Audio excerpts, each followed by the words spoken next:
بسم الله الرحمن الرحيم. الحاقة ما الحاق وما أدراك ما الحاق كذبت ثمود وعاد بالقارعة فأما ثمود فأهلكوا بالطاغية وأما عاد فأهلكوا بريح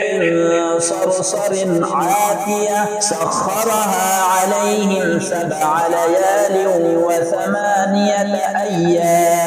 وثمانية أيام حسوما فترى القوم فيها صرعا كأنهم أعجاز نخل خاوية فهل ترى لهم من باقية وجاء فرعون ومن قبله والمؤتفكات بالخاطئة فعصوا رسول ربهم فأخذهم أخذة رابية إنا لما طغى الماء حملناكم في الجارية لنجعلها لكم تذكرة وتعيها أذن واعية فإذا نفخ في الصور نفخة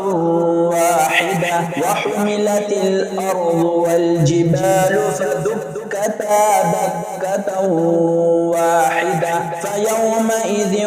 وقعت الواقعة وانشقت السماء فهي يومئذ واهية والملك على أرجائها ويحمل عرش ربك فوقهم يومئذ 8 يومئذ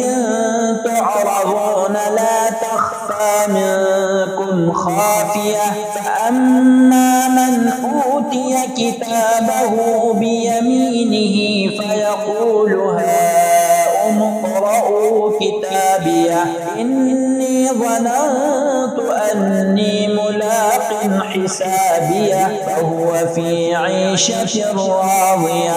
في جنة عالية قطوفها دانية كلوا واشربوا هنيئا بما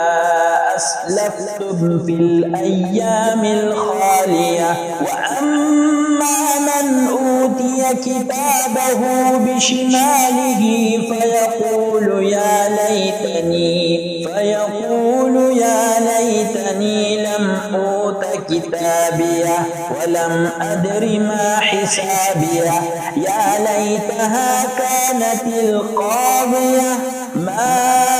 أغنى عني ماليه هلك عني سلطانيه خذوه فغلوه ثم الجحيم صلوه ثم في سلسلة ذرها 70 ذراعا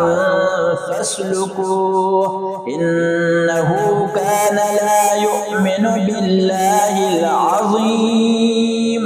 ولا يحض على طعام المسكين فليس له اليوم هاهنا حميم ولا طعام إلا من غسلين لا يأكله إلا الخاطئون صدق الله العظيم.